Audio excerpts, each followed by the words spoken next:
Boa noite, pessoal. Boa noite a todos. Sejam sempre bem-vindos à nossa casa, Grupo Espírita Inácio Ferreira de Araraquara, São Paulo. Sejam bem-vindos à nossa casa, pessoal da internet, boa noite. Sejam bem-vindos também. Hoje teremos nosso amigo Ilcinho. Falam que é Ilcinho Demora, mas eu só trato por Ilcinho, né? Então, ele é do Redenção, não, do Alvorada de Luz. E ele vai nos falar hoje, pessoal, do tema Bem-aventurados mansos e pacíficos. Então, antes de passar para ele, eu vou ler uma mensagem do Jesus no seu dia a dia. Depois eu vou fazer a prece inicial. Jesus no teu dia a dia, de Aguinaldo Pavani, pelo Espírito José de Moraes. Caiu o número 51. Faça a sua parte. Manter excesso de preocupações atrapalha o raciocínio e leva ao estresse. É natural que tenhamos preocupações. No entanto, preocupações em demasia revelam falta de confiança. A casa espírita onde trabalha não possui recursos para manutenção? Faça a sua parte, e o seguro e o recurso chegará. Os companheiros não compreendem seus nobres ideais? Faça a sua parte, e o tempo será seu advogado. Os familiares queridos não o acompanham ao centro? Faça a sua parte, e sua perseverança os convencerá. As lutas estão difíceis? Faça a sua parte, e seu destino tomará outro rumo. Os problemas se avolumam, o sofrimento bate à porta? Faça a sua parte. Deus é Pai, cuidará de você. O planeta Terra só piora com guerras, terremotos e corrupção? Faça a sua parte. Jesus cuida do resto. Afinal, Ele é o governador espiritual. Preocupe-se com aquilo que merece sua preocupação. Não poderá resolver os problemas no mundo. Resolva os dramas íntimos, que já estará de bom tamanho. Que assim seja. Meus amigos, meus irmãos, peço a todos que fechem os olhos. Tentem ficar o mais confortável possível na cadeira. E converse com o seu anjo da guarda que está aí do seu lado. Veja com ele o que você fez de bom hoje. E também o que você fez de mal com os seus pensamentos. Você talvez pensou mal a uma outra pessoa. Então, quando você chegar em casa, sente na sua cama e repense o seu dia. E tente melhorar amanhã. Não é fácil? Não é fácil. Mas a gente está aqui para isso. Para escutar a palavra do Cristo e tentar fazer um pouquinho, nem que fosse 1/10 do que ele fez. Mas já estará de bom caminho. Então, é melhor a gente fazer a nossa parte. Que assim seja. Ilcinho, obrigado pela confiança. Que os bons espíritos estejam com você. Tá certo? Obrigado. Você falou que ia fazer 2 horas. Eu acho que 2 horas é muito. Pode fazer 1h59. Tudo bem, tranquilo. Tá, João, então. Eu só faço em 1h30, 1h45 para não deixar todo mundo. Mas boa noite, meus queridos irmãos, minhas queridas irmãs. Que a paz do nosso Mestre Jesus permaneça conosco agora e sempre. Primeiro eu queria falar da alegria de estar aqui nessa casa abençoada. Agradecer o convite da Isabela, do Flavinho. O Flavinho é um dos caras mais queridos do movimento espírita aqui de Araraquara. Um amigo do coração, tem um carinho muito grande pelo Flávio. Então, sempre que ele me convida é uma alegria, um prazer enorme estar aqui para poder tentar dividir uma reflexão do Evangelho segundo o Espiritismo. Hoje é do capítulo 9 do Evangelho, Bem-aventurados os que são mansos e pacíficos. Se vocês notarem, vocês vão ver que muitos preletores, quando iniciam a sua preleção evangélica numa casa espírita, vão iniciar da maneira que eu comecei. Eles vão dizer que a paz do nosso Mestre Jesus permaneça conosco agora e sempre. Então vamos falar de paz. Vamos tentar falar um pouquinho sobre a paz do Cristo. Será que a paz do Cristo é a paz que eu imagino? Será que a paz do Cristo é a paz do mundo? Por que é tão difícil nos dias de hoje a gente ter paz? Vamos tentar refletir sobre isso. E o capítulo 9 começa com um trecho de Jesus no Sermão da Montanha, um dos maiores pactos de esperança que o Cristo faz com a humanidade. Jesus inicia o Sermão da Montanha com 9 bem-aventuranças, 7 elencando virtudes e 2 elencando perseguições. Nessas 7 que elencam virtudes, Jesus inicia dizendo: bem-aventurados os pobres em espíritos, porque dele é o reino dos céus. Então olha que interessante. Esse capítulo 9 que a gente vai falar hoje são 2 bem-aventuranças muito parecidas. Jesus vai dizer lá no capítulo 5, no versículo 5 do Evangelho de Mateus o seguinte: bem-aventurados os pacíficos, porque herdarão a terra. Um pouquinho depois do versículo 9 ele vai dizer: bem-aventurados os pacificadores, porque serão chamados filhos de Deus. Então olha que interessante, ele inicia o Sermão da Montanha dizendo: bem-aventurados os pobres em espíritos, ou seja, felizes os pobres em espíritos, porque deles é o reino dos céus. Um pouquinho mais à frente ele vai dizer: bem-aventurados os pacíficos, porque herdarão a terra. E no final ele vai dizer: bem-aventurados os pacificadores, porque serão chamados filhos de Deus. Primeiro a gente tem que entender a diferença entre pacífico e pacificador. Porque Jesus está falando de 2 pessoas, 2 qualidades de pessoas. Pacífico é aquele que não retribui o mal. Pacífico é aquele que recebe o mal, mas que ele consegue trabalhar aquilo e não retribui, não se vinga, não devolve o mal. Pacificador é aquele que propaga o bem. Então nós temos 2 classes distintas, apesar das bem-aventuranças serem semelhantes, ou seja, felizes os pacíficos, felizes os pacificadores, são 2 tipos de pessoas. E é interessante que essas 7 virtudes que Jesus elenca, ele coloca numa ordem ascensional de virtudes. O Cristo não colocou numa ordem aleatória qualquer, ele fez uma sequência lógica espiritual. Você tem que praticar a primeira aventurança para ir para a segunda e assim por diante. A primeira é bem-aventurados os pobres em espírito, ou seja, bem-aventurados os humildes. Jesus vai falar que feliz é aquele que tem a humildade. Se você não tiver humildade, você não consegue trabalhar para o Cristo. Às vezes o que está faltando na nossa vida para que a gente tenha mais paz é ser um pouco mais humilde, se colocar de igual para igual nos relacionamentos com as pessoas, no seu trabalho, não querer se sobrepor, impor a sua opinião em cima da opinião de outras pessoas, respeitar quem pensa diferente de você. Talvez seja isso que esteja faltando para você iniciar um processo de paz dentro de ti. Então, se você não tiver humildade, você não consegue trabalhar para o Cristo, porque é o primeiro requisito. Se você treinar a sua humildade, você vai para a segunda bem-aventurança, quando Jesus diz: bem-aventurados os que choram, porque serão consolados. Para que a gente tenha a resignação, primeiro a gente precisa ter humildade, de se reconhecer pequeno diante de Deus, reconhecer a grandeza de Deus na nossa vida, um propósito muito maior do que a gente pode imaginar, e tudo que a gente passa na nossa vida, todas as nossas dificuldades, todas as situações que geram sofrimentos, essas situações são feitas para que a gente possa evoluir do ponto de vista espiritual, aprender diante da dificuldade. Chico dizia: eu agradeço a Deus todos os dias pelas dificuldades que se apresentam na minha vida. Uma pessoa que não tem dificuldade é uma pessoa que não cresce do ponto de vista espiritual. Então, se você tem humildade, se você tem resignação, você consegue ser uma pessoa pacífica, porque é a terceira bem-aventurança. Bem-aventurados os pacíficos, porque herdarão a terra.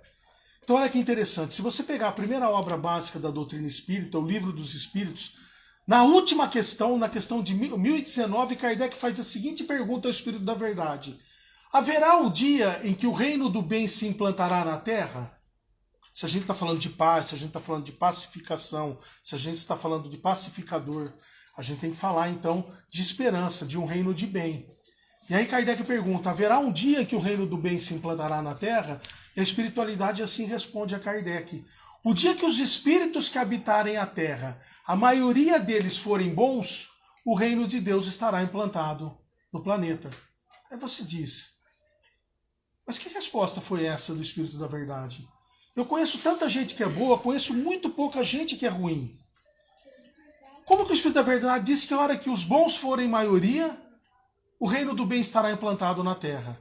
Aí você tem que voltar para a questão número 732 do Livro dos Espíritos, quando Kardec pergunta ao Espírito da Verdade: por que tão frequentemente a influência dos maus sobrepõe a influência dos bons? Olha a pergunta que Kardec faz.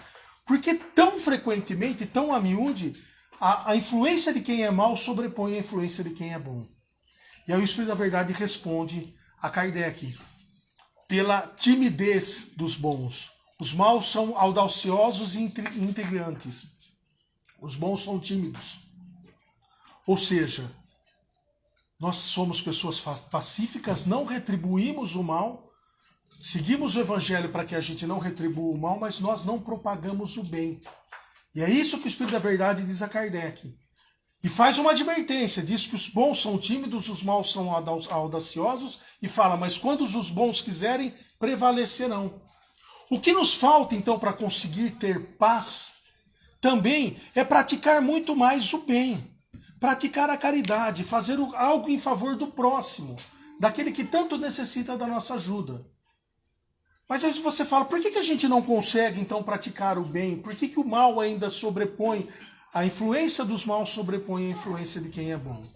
Se você pegar o capítulo 3 do Evangelho segundo o Espiritismo, há muitas moradas na casa do meu pai, Kardec, quando ele está fazendo uma conceituação de mundos, ele vai dizer que o planeta Terra é um planeta de provas e expiações. E que num planeta de provas e expiações, uma das suas características é que o mal ainda predomina.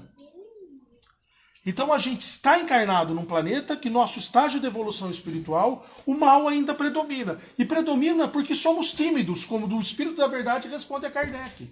Precisamos ser mais audaciosos, porque a espiritualidade diz que a hora que os bons quiserem prevalecerão. Apesar de eu estar encarnado num planeta de provas e expiações que já está numa fase de transição para o mundo de regeneração, onde o mal não mais irá predominar, nós ainda aqui temos a obrigação de praticar o bem para que o bem possa superar o mal. Porque na última obra básica de Kardec, a Gênese, no capítulo 3, quando Kardec vai falar sobre o bem e o mal, ele vai dizer, assim como o frio é a ausência do calor, o mal é a ausência do bem. O mal só prevalece porque o bem não aparece. Então está mais do que na hora do que a gente ter na nossa cabeça, na nossa consciência, que nós precisamos praticar o bem. E aí você vai para o Evangelho segundo o Espiritismo, capítulo 15, fora da caridade não há salvação.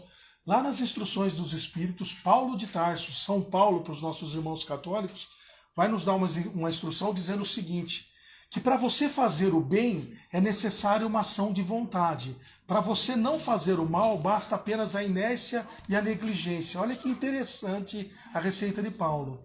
Se você quiser fazer o bem, você tem que tomar a atitude de fazer o bem. Dizer para você mesmo, tomar a rédea da sua vida, eu vou me tornar uma pessoa caridosa. Eu quero fazer o bem. Porque não fazer o mal, segundo Paulo de Tarso, basta apenas você ficar inerte e negligente. Mas não fazer o mal só não basta, tem que praticar o bem. Não adianta ser simplesmente pacífico, tem que também ser uma pessoa pacificadora. Pacificadora é aquela que vai receber o título de ser chamado como filho de Deus. Palavras de Jesus. Pacífico herdará a Terra. Por quê? Porque estamos num momento de transição planetária e se quisermos reencarnar no planeta Terra, teremos que ser pessoas pacíficas para poder aqui, no mundo de regeneração, estar encarnados. Não retribuindo o mal. Mas precisamos muito mais que isso, precisamos praticar o bem. Na carta que Paulo escreve aos Romanos, no capítulo 7, Paulo vai dizer, o bem que eu quero, esse eu não faço. Mas o mal que eu não quero, eu acabo fazendo. Vê se isso não cabe na nossa vida. Se a gente fizer uma reflexão honesta. Olha que Paulo diz, o bem que eu quero, esse eu não faço. O mal que eu não quero fazer, eu acabo fazendo. Sei lá. Vai para as redes sociais. Vai discutir política no Facebook, no Twitter. Você não tem mais discussão de ideias, discussão de propostas. Se você pegar a rede social, quando você vai falar de política, você vai falar de futebol, você vai falar de gênero, você vai falar de opção sexual, as redes sociais estão cobertas de ódio. As pessoas comemoram a morte de outras pessoas. E aí você está falando de pacífico e pacificador, do mal que eu não quero eu acabo fazendo, do bem que eu quero eu não faço, palavras de Paulo. A rede social é um grande termômetro para você exercitar isso. Quando você for para a rede social, vá para propagar o bem. Não vá para a discussão, que não tem sentido. Não tem sentido algum. Se ainda houvesse algum propósito, você xingar alguém na rede social, se tivesse alguma coisa que fosse levar algo de bom, você destruir com a vida de uma pessoa nas redes sociais, no Twitter, no Facebook, no Instagram, não tem propósito algum isso. E aí cai dentro do que Paulo escreve aos Romanos. Paulo dizendo dele, a carapuça serve para todos nós. É uma advertência para todos nós. O bem que eu quero eu não faço. E a vida te dá centenas de oportunidades todos os dias para você praticar o bem. E aí Paulo também diz, olha, precisa de uma ação de vontade, precisa acordar e dizer, hoje eu vou praticar o bem por alguém. Para o meu processo de evolução espiritual, o que eu posso fazer por quem precisa de mim? Tomar a atitude de praticar o bem. Uma ação de vontade. Porque para não praticar o mal, Paulo fala, é só você ficar negligente, né? Que você não vai fazer o mal, você vai ficar quieto no seu canto. Mas a mensagem do Cristo é muito maior do que essa. É ser pacificador, é praticar realmente o bem. Por que então que a gente não tem paz? Já que você está falando de paz, você falou aqui sobre ser pacífico, sobre ser pacificador, não retribuir o mal, propagar o bem, por que a gente não tem paz? Evangelho de João. Jesus diz, eu vos deixo a paz, eu vos dou a minha paz, mas não vou lá dou como o mundo a dá. Olha que interessante que o Cristo nos ensina.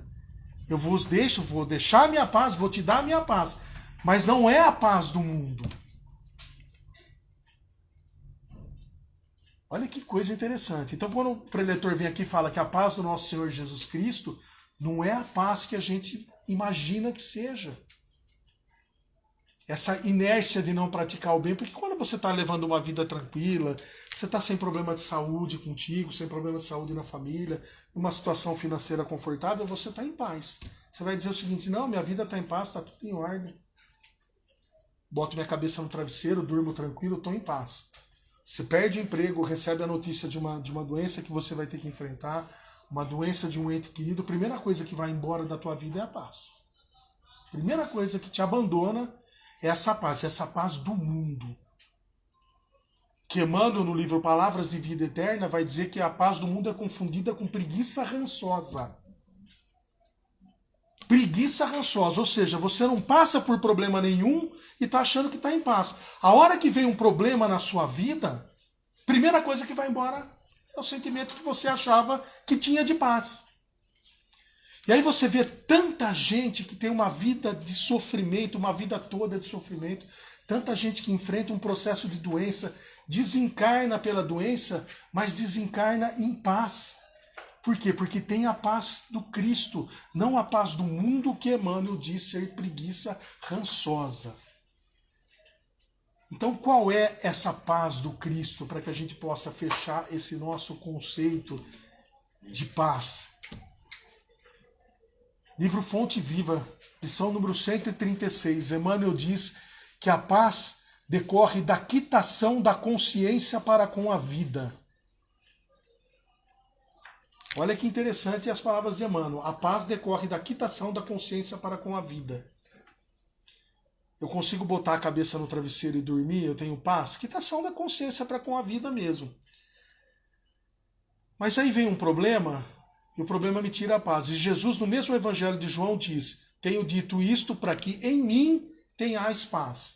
E aí Jesus fala, no mundo tereis aflições, mas tende bom ânimo, eu venci o mundo. Palavras do Cristo. Olha o que Jesus diz, no mundo tereis aflições, não adianta. Vai ter que passar por perrengue, vai ter que passar por situação difícil, vai passar por situação que você não gostaria de passar. Faz parte do processo evolutivo passar por essas situações. Jesus fala, no mundo tereis aflições, mas tende bom ânimo, eu venci o mundo. É a segunda bem-aventurança. Cristo falava, bem-aventurados os que choram, porque serão consolados. As pessoas que enfrentam as dificuldades, que sofrem das dificuldades, mas que vencem as dificuldades. O Evangelho segundo o Espiritismo tem um capítulo, o capítulo 5, segundo maior de todo o Evangelho, que vai falar justamente das aflições, bem-aventurados os aflitos. Segundo maior capítulo do Evangelho segundo o Espiritismo, só perde para o último, que é uma coletânea de preces espíritas, que tem mais de 40 preces lá. Mas nesse capítulo 5, Kardec vai falar sobre as aflições, Tem 13 manifestações mediúnicas, só em um capítulo do Evangelho, falando das aflições. Kardec vai falar das causas atuais, das aflições, das causas anteriores, das vidas passadas. Vai explicar como é que a gente lida diante das aflições. Porque o Cristo diz, no mundo terás aflições, mas tem de bom ânimo, eu venci o mundo. Porque aí você vai conseguir o que Emmanuel diz, a paz decorre da quitação da consciência para com a vida. Ah, mas eu estou bem financeiramente, eu estou sem nenhum problema de saúde, eu consigo botar a cabeça no travesseiro e dormir. Vamos pensar do ponto de vista cristão agora. Eu tenho um grande amigo meu que tem um trabalho assistencial aqui em Araraquara. Presta serviço, arrecada aí cestas básicas, todo final de semana com sopa fraterna. E foi atendido à residência de um menino com 13 anos de idade, em Graxate, aqui na região do São Midei 5. 13 anos de idade. Sai 7 horas da manhã para engraxar sapato, volta à noite para casa. À noite ele volta. E aí foi perguntado para o menino, o menino não está na escola, o menino não está estudando, o menino está... A mãe é doméstica, ele não conhece o pai, ele tem que sair para trabalhar para ajudar no sustento da casa. Aí foi perguntado para o menino, falou, olha, como é que você faz para comer? Porque você sai 7 horas da manhã, é o dinheiro que você arrecada aí do seu trabalho que você cobra? Ele falou, não. No trecho que eu percorro aí para engraxar sapato até onde eu vou, tem algumas padarias, eu conheço o pessoal das padarias e o que sobra das mesas eles guardam e eu como. O menino vive de resto. O menino almoça resto, o que sobra das mesas, guardam, ele passa, pega, ele come. O menino vive de resto. 13 anos de idade. Um menino que, se nós tivermos o pensamento cristão, se nós não fizermos nada em relação a isso, quando você permite que uma criança de 13 anos esteja fora da escola para ser engraxata, e você condena, e a palavra ideal para esse tipo de situação é condenar, você condena essa criança a ser engraxate para o resto da vida dela. Ela não vai ter oportunidade na vida a não ser engraxar sapato, porque ela está fora da escola. E aí você consegue, do ponto de vista cristão, do ponto de vista espírita, dizer que você consegue botar a cabeça no travesseiro e dormir, você consegue concordar com a lição 136, que a paz decorre da quitação da consciência para com a vida. Como é que a sua consciência está aqui sabendo que tem uma criança extremamente necessitada? Como é que você consegue ter paz de consciência sabendo que aqui em Araraquara tem gente que procura o que comer numa lata de lixo? Do ponto de vista da paz do mundo, você acerta isso, não tem problema. Você diz, olha, não é meu irmão, não faz parte do meu conceito de fraternidade. A gente tem muito disso. Às vezes a pessoa está no semáforo vendendo alguma coisa, a gente fecha o vidro. São pessoas que não fazem parte do nosso conceito de irmãos, não chamamos irmãos. São pessoas que a gente, se fizer uma reflexão honesta, são pessoas que a gente quer distância. São pessoas que a gente tem nojo. Se for falar do ponto de vista cristão, sem máscara, a verdade é essa. Essa é a paz do mundo, que me faz ver um irmão em necessidade e achar que ele não é meu irmão, que eu não tenho nada a ver com o problema dele. Mas a paz do Cristo, essa que Emmanuel diz que é a quitação da consciência para com a vida, vai me fazer alguma coisa para melhorar a vida dessas pessoas que tanto precisam da nossa ajuda. Porque na questão 621 do Livro dos Espíritos, Kardec faz a seguinte pergunta ao Espírito da Verdade. Aonde está escrita a lei de Deus? O Espírito da Verdade responde, na consciência. Emmanuel fala que a paz decorre da quitação da consciência para com a vida. A lei de Deus está escrita na consciência. Você só terá a paz se você praticar as leis de Deus. Essa é a paz do Cristo. Então, se a sua vida está atribulada, você está cheio de problemas, experimenta procurar o Grupo Inácio Ferreira, experimenta trabalhar em favor do próximo com o grupo aqui. Você vai ver se você não vai construir um processo dentro de você para construir a verdadeira paz que você necessita. A paz que faz com que uma pessoa tenha uma vida toda de sofrimento, mas que ela, em paz, ela consegue enfrentar as situações. Porque a mensagem do Cristo, a mensagem do Evangelho é a mensagem que liberta. Não é um livro de cabeceira para nós que a gente lê e se encanta e dorme. Aquilo tem que desaguar na nossa vida. Eu tenho que sair da casa espírita e fazer que o evangelho na rua desague. Para que eu possa efetivamente, diante de qualquer dificuldade na vida, dizer, eu sou cristão, estou enfrentando uma dificuldade, mas eu estou em paz com a minha consciência, eu estou em paz com a minha vida. Essa paz tão necessitada, que tanta gente precisa nos dias de hoje, e que é tão fácil de se construir dentro de nós. Basta apenas que você pense no outro, além de pensar em você. Como Jesus disse aos fariseus, Conhece o primeiro mandamento, amará o teu Deus de todo o teu encanto, de toda a tua alma, de todo o teu sentimento, de todo o teu coração. E eis o segundo mandamento, tão importante quanto o primeiro, amará o próximo como a si mesmo. Você tem que gostar de você e tem que gostar do outro também, tem que gostar do próximo, porque praticando a caridade, sendo um pacificador, propagando o bem, você vai ter realmente a paz. Essa que o preletor vem e diz que é a paz do Cristo. É só a gente se tocar, pegar a rédea da vida e decidir trabalhar por Cristo com humildade e com resignação, que você constrói a pacificação, porque Jesus é o maior exemplo de pacificador e de pacífico que a gente teve. Um grande exemplo para todos nós, que o Livro dos Espíritos diz que é o modelo e guia da humanidade na questão 625. Se espere no Cristo quando você vê alguém em sofrimento. Meus irmãos, eu queria do fundo do meu coração agradecer a atenção e a paciência de vocês em terem me ouvido, e que a paz do Mestre Jesus, esta sim, permaneça conosco agora e sempre. Muito obrigado.